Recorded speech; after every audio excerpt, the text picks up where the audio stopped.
এরকম একটা old fashion sari এটা আমি আজকে পরবো?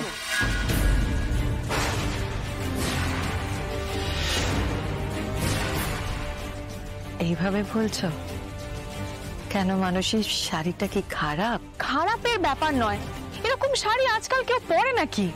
এই শাড়ি কাল দিয়ে বিচার করো না মানসী। এই শাড়ি মর্যাদার, সম্মানের, তাই আমি তোমাকে। মাদার ইন ল, আজকের দিনে পরার জন্য আমার একটা ডিজাইনার শাড়ি কেনা আছে, তার সাথে জুয়েলারি, অ্যাক্সেসরিজ সবকিছু সেট আপ করা আছে। এখন যদি আপনি আমাকে এই শাড়িটা পরার জন্য ইনসিস্ট করেন তাহলে তো আমার অ্যানিভার্সারিটাই স্পয়েল হয়ে যাবে। আমি কিন্তু ভালোবেসে তোমাকে শাড়িটা দিচ্ছিলাম। শুধু দিলে না হয় বুঝতাম, আপনি তো এখন এক্সপেক্ট করছেন যে কার না কার একটা শাড়ি পরে আমি আমার অ্যানিভার্সারি সেলিব্রেট করব।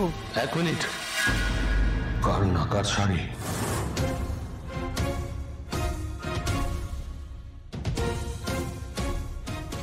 যে এই শাড়ি পরতে চায় না তাকে এই শাড়ি পরতে হবে না। মানুষই তোমার সঙ্গে যে ব্যবহারটা করছো সেটা বোধহয় ঠিক করছো না। আজ কেন বলেছি সেটা তোমাকে বলার পরেও যদি তুমি এরকম করো তাহলে আর আমার। মাদার ইন ল, আমি স্পষ্ট কথা বলতে ভালোবাসি, আমি ওই শাড়িটা কোনোভাবেই আজকে পরবো না। মানসী তুমি এতক্ষণ বোঝানোর পর কেউ যদি না বোঝে তাকে বোঝানোর কোনো প্রয়োজন নেই। শোনো মানসী, মা ভালো মনে তোমাকে একটা জিনিস দিতে চাইছিল, তুমি নাই নিতে পারতে, কিন্তু এই মায়ের এই অপমানটা প্রাপ্য ছিল। তুমি যে ব্যবহারটা করছো সেটা ঠিক ব্যবহার তো? বাহ, আমি যেটাই বলবো সেটাই সব সময় ভুল, আর আপনি যেটা বলবেন সব সময় যেটা শেষ কথা সেটাই ঠিক কথা। এমনকি চাকর বাকরদের সামনে অপমান করতে আপনি ছাড়ছেন না। মানসী, এই বাড়িতে কাউকে চাকর বাকর মনে করা হয় না। মহান সব লোকজন থাকেন এখানে, আমি তো এই আপনাদের মধ্যে খুব বেমানান। তাহলে আমি এখানে থাকবো না, চলে যাবো আমি এক্ষুনি এখান থেকে। কি সব বলছো মানসী? ওরা তোমাকে সাজাতে এসছে, চলো ঘরে সাজবে। চলো। সাজবো? আমি এক্ষুনি এই বাড়ি ছেড়ে চলে যাব।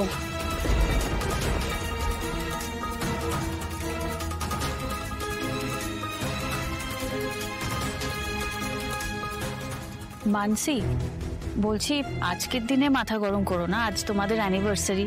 অ্যানিভার্সারি? আমার সব শখ মিটে গেছে। দেখো সবাই কত খুশি ছিল, আর এত অ্যারেঞ্জমেন্ট করা হলো সবাই মিলে একসাথে আনন্দ করব বলে। প্লিজ এভাবে স্পয়েল করে দিও না। হু আর ইউ মীরা? তুমিও তো একজন শুধুমাত্র স্টাফ, তার থেকে তো বেশি কেউ নও। তোমাকে কে অধিকার দিয়েছে এই সবকিছুর মধ্যে কথা বলার?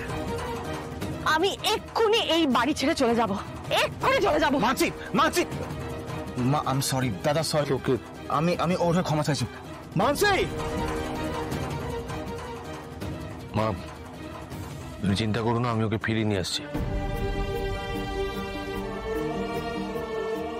এরকম কিছু হবে জানলে আমি। শাড়িটা তোমার কাছে রাখো, কাউকে দেওয়ার প্রয়োজন নেই। যদি এই বাড়িতে যোগ্য কেউ আসে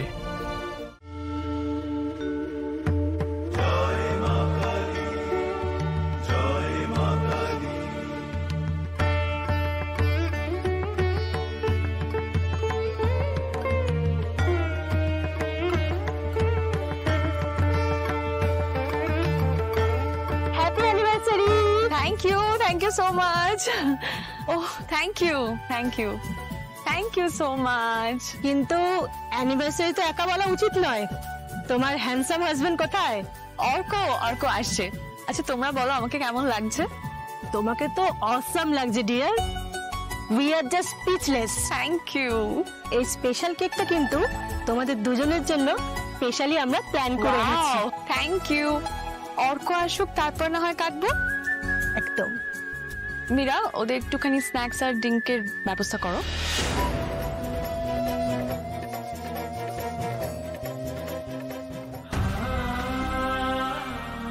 অপর্ণাকে বলেছিলাম অফিসের পরে ওর সঙ্গে কথা বলবো, দেখা করব, ও হয়তো আমার জন্য ওয়েট করে থাকবে, কিন্তু বাড়ি থেকে বেরোবই বা কি করে?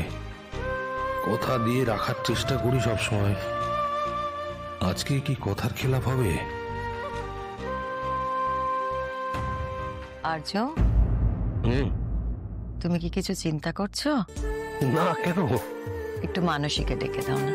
হ্যাঁ, আমি ডেকে দিচ্ছি। এক্সকিউজ মি মানসী, তোমাকে মা একবার ডাকছে। ও এক্সকিউজ মি, আসছি। হ্যাঁ, কিঙ্কর কোথায়? এখানে তো ছিল, আছে এখানেই আছে, কোথাও আছে। ইয়েস ফাদার ইন ল, বলুন। মানসী, আমার পুজোর আয়োজন প্রায় হয়ে গেছে। তুমি পুজো দেবে তো আমার সঙ্গে? আমি? আজকে তো তোমাদেরই দিন, তাই বললাম। ব্যাস হয়ে গেছে। প্রণাম করলেই পুজো হয়ে যায়? মাদার ইন ল বাড়িতে গেস্ট চলে এসেছে, এখন আপনি আমাকে পুজোতে বসতে বলছেন? আর একটু পরে শ্যাম্পেনের বোতল খোলা হবে। এটা না আমাদের 5th অ্যানিভার্সারি, 50th নয়। তার মানে তুমি পুজো দেবে না? বয়স হোক, তারপর না হয় এসব ঠিক আছে। কতক্ষণের ব্যাপার মানসী। আর তাছাড়া এই পুজো তো তোমাদের জন্যে, যাতে তোমাদের দুজনের ভালো হয়। এখন তোমরা যদি না থাকো তাহলে। মাদার ইন ল, আপনি নিজেই বলেছিলেন পার্টি থ্রো করার কথা, এখন আপনি পুজোর ব্যবস্থা কেন করলেন? পুজো হয়ে গেলে পার্টি করো, এর জন্য তো বেশিক্ষণ সময় লাগবে না, তাই না? আর এটার জন্য ওটা আটকাবে না। আমার পক্ষে এখন পুজোয় বসা পসিবল নয়, ব্যাস।